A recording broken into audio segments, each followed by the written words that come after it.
Welcome to this episode of Chatting with Staxx. I'm your host, Bill Staxx, and today I got Robert LaSardo. Well, look at this person. They're just playing themselves, or they're playing. Because here's the thing, man. It's a visual medium, and a lot of people go by how things appear. They want to look at beautiful things, beautiful people. It doesn't matter what form the person takes, but it's important to recognize that if you look way back into the golden age of Hollywood, even then, they put people in front of the camera they felt that the people would find appealing visually, you know, even in silent movie pictures, there weren't any talking. So it was how you looked. And I think it's important to remember how you appear. You may have within you a romanticist, a philosopher, a scientist, all these other qualities. But if you don't look like the stereotypical scientist or the stereotypical leading man or the stereotypical whatever, they probably won't hire you Yeah. unless there's a push to hire because of an agenda. And that makes sense. There's nothing wrong with that. I get it. But I'm just saying, there's a lot of things variables that go into this, man, in terms of why they cast who they cast. And people, I don't think, really get that. Some do, some don't. If you've been in the industry long enough, you start to see a pattern over time. And you either roll with it or you roll against it, Doesn't mean you have to become a homunculus and become, moronic. You can still, they may control what you say. They can't control what you think. So when you have opportunities to perform, you can demonstrate to the best of your ability within the limitations of the writing something greater than what they've created for you in the way you perform. They can't limit you. Only you limit you. So, what was it like to get out of the military and your first role that you took getting out of the military? What was it like to have your first acting job? Well, Bill, the first, I tell you, it was surreal, man. It was surreal. I got an offer after multiple auditions and callbacks for a studio movie, Warner Brothers film, entitled Moving, starring Richard Pryor, Dana Carvey, Randy Quaid, Rodney Dangerfield. I mean, I should go on the list of, iconic celebrities from back in the day. And I was beside myself when I got the call from my agent that I was going to Hollywood. But it was a almost an insidious process, man, of just going back in there and having an audition for the vice president of Warner Brothers casting, and then meeting the director and the producer. Man, it was nerve wracking. It was exciting and terrifying all at the same time. And you're wondering, well, man, they're calling me back for round 2, and they're calling me back for round 3, and then they narrow it down to 3 other people that you're competing against, and you're like, fuck, pressure's really on, man. And you just go in there like a fighter with your blinders on, and you look at your opponent, which is you, not them. You have to you have to get over your fear, or embrace the fear, and move through it with conviction, and hope that all the work you've done will resonate in those who observe and judge you. And in this case, the judgment was, you have the job. You've succeeded, son. And now we're going to fly to California under contract with Warner Brothers for 3 months, man. And I got to meet Richard Pryor and work with legendary talent, man. So it was one of the most, I think, from point of view of here, my heart, is probably the most endearing experience I had professionally. Yeah, Richard Pryor, all those people you named, Rodney Dangerfield. Man, I used to watch his movies when I was a kid. Yeah. the diving board, right? He had they were like high diving in one of the movies. He was a coach or something like that. It's hilarious.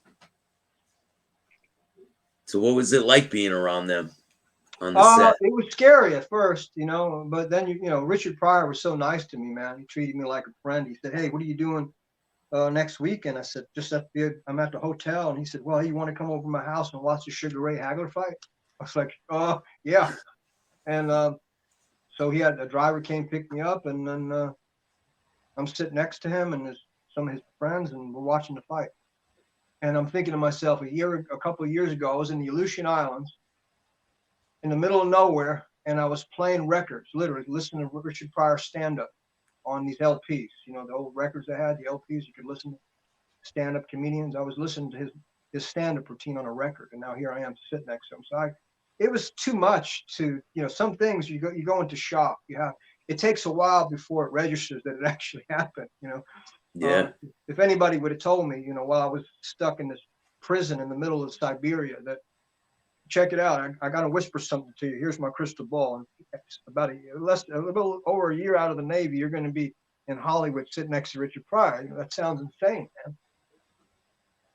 But it happened. Hey, So life I was just grateful. happens. I could just say to you, I was just grateful because I didn't even think I was going to, you know, if I consider my history and some of the choices I made in my earlier life as a young man, didn't think I'd even live to 22 or 23 or however old I was when I got out of the military. I was 22, and then I think when I went to do the movie, I was either 23 or 24. It wasn't long after, so I couldn't believe I had turned my life around to such degree. And I think some of the people around me couldn't believe it either. You And not think everyone that was nice about it. You know, it's ironic that the same people trying to tell you get your life on track are the same people that when you do that, they kind of hate on you for it. It's kind of a weird phenomenon. you changed, right?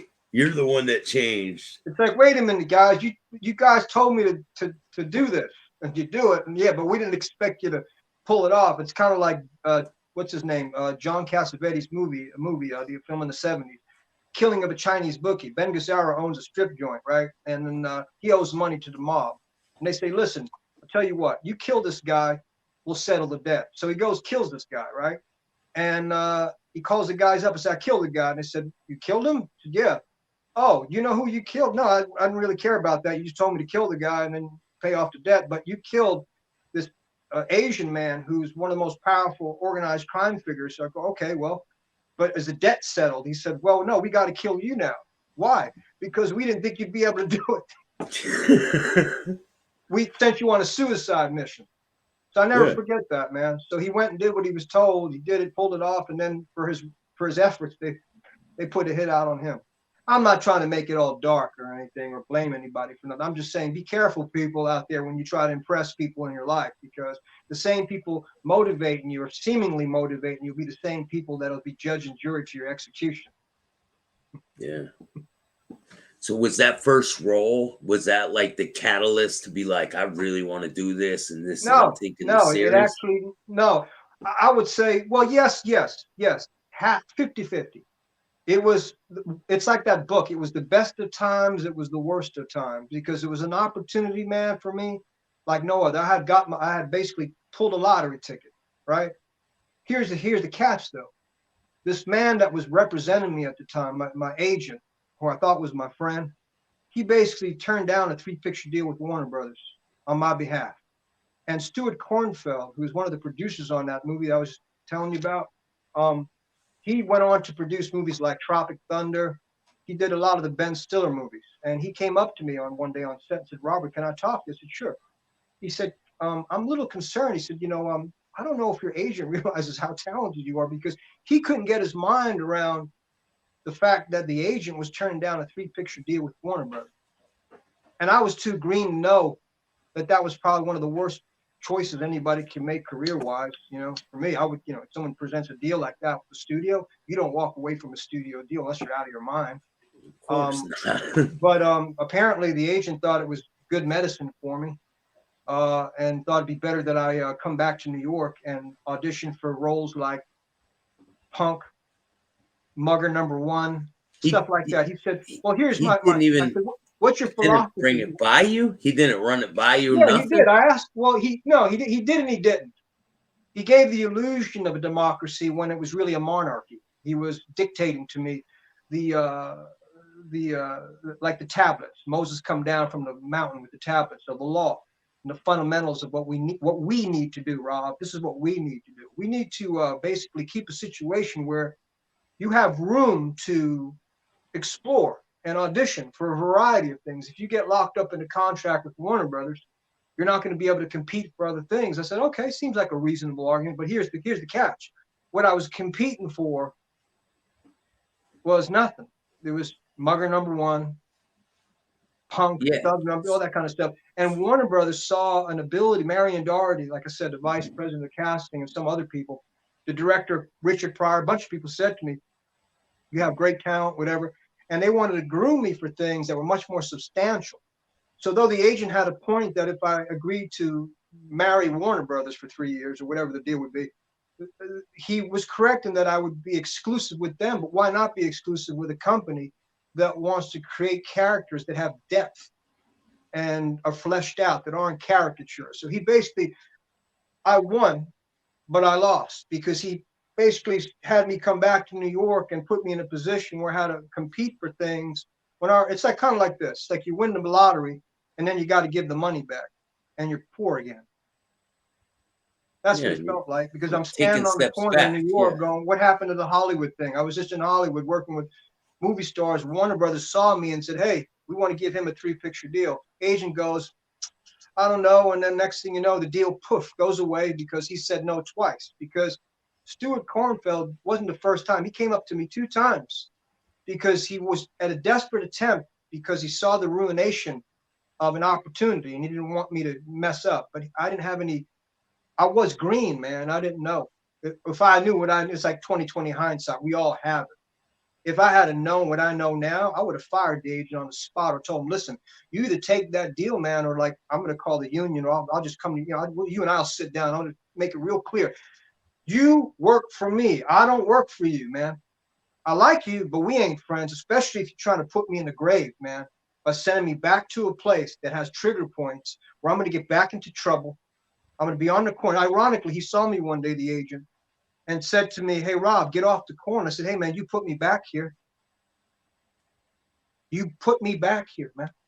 But it's cool. Like, you got to get over things. It didn't stop me. So to answer your question, it was a catalyst to motivate me, even though I won the fight and lost the fight. You win a fight, you've seen fights where you go, hey, he won, but they give the decision to somebody else. So I lost the fight, but I didn't lose my determination to survive, because what I came away with is that the memory of all the positive things that were said to me while I was in LA working on that movie set. I never forgot any of that stuff. And I used that as my holy grail, as my faith and conviction to continue on in a journey that was made much harder for me because of people in power that they thought they knew what was best for me. So I just kept fighting. It's like Maximus in Gladiator. He says, he says, Rome is the light. I've been to all parts of the world. It's all darkness. And Caesar says, yeah, but you have not been there. You haven't seen what Rome has become. So despite the hypocrisy and the corruption of people doing business on my behalf, I kept the faith of a belief like Maximus to support the glory of something that meant the world to me, regardless of the people around me. If they were corrupt or lying or making decisions that had me lose the fight, I'd still keep fighting. You have to. If you really love something, you have no choice. It doesn't matter what people are doing around you. You just keep fighting. There's probably an actor out there watching this right now who may be dealing with similar situations. What would be your advice to an actor that's watching right now who's in a situation where he's trapped with his agent and he doesn't know what to do?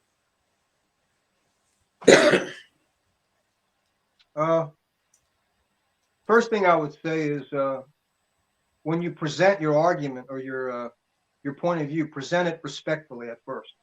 If that doesn't work, then maybe put a little edge on it. But I would say always question the authority of people that say they have your best interest in mind, and to make sure if in fact they really do, and they're doing the work that's necessary to assist you rather than harm you. It's not to say become a paranoid. I would just say ask questions, do your homework, pay attention, make sure that what they say they do. They walk the talk, and don't be afraid to say, hey, look, can we sit down and do you have a free day or something? Can we have lunch, or can we take a meeting? Can I talk to you on the phone? Whatever the circumstances, sit down and just tell whomever what you feel, what your goals are, and see what, and ask them. So what, how do you, we're collaborating here to make something happen together. It's us, not just me. It's you and me together. So how do we, because they always use this we terminology, us, this is good for us. Well, what are you doing that's good for us? And don't feel that you have the right to question what they believe is good for us, because what they believe is good for us may not be good for you. And sometimes it is. It all depends on who you're dealing with, man. It's been my experience, though. If you give the agents and the managers too much power, man, they'll steamroll right over you. The whole thing back from you, right? Not let Mhm. you know about opportunities and things like that. Yeah, there's that. There's that element too. Yeah, there's that element too. So I'd say that just don't give up your power. You can give respect to those who have assisted you, but don't make them God. They're not your daddy. They're not your protector. They're just doing. It's just business. Don't lose Yep. sight of the business. Some people tend to romanticize some of these relationships. Say, "Well, he's my friend, she's my friend," and maybe there are these, rare cases where people have relationships like that. I don't know what that's like. I have a manager now, Charles Lago, who's very kind to me and put up with a lot of my PTSD because of things I've been through. So he's very understanding and gives me a lot of leg room to be who I am. So, but it's only taken almost 4 decades to finally be with somebody who allows Yeah. me that. I was not always in that position. So with the next roles coming up, have you dealt with? Well, you went back to New York, right? After the Yes, I did. first role with Yes, sir. Dangerfield and all that. What was your life looking like at that point? A lot of auditions and then no auditions. A lot of too much free time, but then auditions, and then got a couple of local jobs, in New York, working on some movies. So that was inspiring, kept me going. And then I decided one day that I was going to go back to California. So I left California and I started auditioning out there, and I started getting work right away out there, man. And then went on one audition when I was out there, and I met Steven Seagal. And he hired me for a film called Hard to Kill. And then we developed a relationship. He took a liking to me, and then he put me in his other movie, Out for Justice. So I saw, once I went back out there, the possibilities, man. Big pond out there. That's the big pond, and New York was the little pond. And and it came a time where that agent that I was still working with, because I was ignorant, he moved out there finally, and then set up shop and stuff. So I just gravitated toward California and I stayed out there more. And New York got further and further away from me because there was so much more opportunity in California. It's a big And change to go from New York to LA full time and not know anybody really. I mean, you knew some people from doing the other film though, right? Before you went there. yeah, it was tough. No, it's shocking, man. Any kind of a transition like that is like death. You have to die to the old life and be born again into the new. So it was hard at first, but then what I came away with was that things were changing, and this idea of home never really existed. It was an illusion. It was illusory. It doesn't last long. It transitions. Nothing lasts. Everything changes. A physicist will tell you that. So I started to see things starting to just people, relationships, everything started just becoming more ethereal. It's just like a dream, and it was starting to turn into a bad dream. And there was nothing really holding me there anymore. So when you get out to LA, is there any experiences that stand out in your mind once you get out there? Yeah, like anything, there's a duality, man. There was real good experience, positive, and then there was negative. The positive was that, like I said, I was getting work. I was on a series about nurses in Vietnam called China Beach, starring Dana Delaney, I think her name was. I can't remember. But I did a series that there was a lot of opportunities to get on set and do television, and I was in, that was positive. I started to learn that apparatus, how to be comfortable in front of the camera, and I just kept, you know, fine tuning and, I guess, the ability that I had times the mechanism. So that was positive, getting work and people, I wouldn't say validating me, but every time you got a job, it proved, it for yourself. It secured the notion that you're on the right track, regardless of what people were telling you, which brings me to the other side of things. When you start working and making money, it doesn't even have to be a lot of money, but if you make enough money to pay your bills as a performer, you won the lottery, in my opinion. Forget about any pipe dream about being a movie star. If you can just make a living in a profession that is so competitive, you've already won. The difficulty is that if you surround yourself with, undoubtedly you're going to surround yourself with other actors or people in the industry because it's an industry town. The problem is you got to be leery, is that, or I learned that people aren't always happy when you succeed, who are also in the same field, because it's kind of like putting a few people in a room and starving them, and then you throw a piece of bread in there after a week, and they fight over a piece of bread. It doesn't bring out the competitive structure itself. Doesn't bring out the best in people. Yeah, only one of them gets it, right? Only Well, one of them gets the bread. well, by its nature, it's not a collaborative effort. It's not a team sport. It's a track and field event. It's everyone for himself. So what I came away with is people would call me, "Hey, Robert, you working?" They wouldn't ask me how I was doing. They just want to know if I was working. It was always, it might be, "Hey, Robert, how are you?" "Good." "So what have you been up to? You been working?" "Yeah." I'd be like, "Yeah, I just booked something." "Yeah, what is it?" So they pull out the measuring stick on me. They'd be like, "Well, what is it? Is it?" So the measuring stick is, what is it good? How big is it? And what's it worth? In other words, is it a good role? Which I could never understand that question. To me, to get any role is a good role. It means you got a job and it steers you away from having to hand out flyers on Sunset Boulevard. You won. But so I never understood, because I come from a world of no pretense, because I grew up in poverty in the project. So I couldn't get my mind around the people that were turning into bankers on me and evaluating like a math equation my the victory of getting a job. Couldn't understand how you can evaluate a job. When a friend of mine would say, "Hey, I got a job," I'd say, "Hey, man, congratulations. Happy for you, man.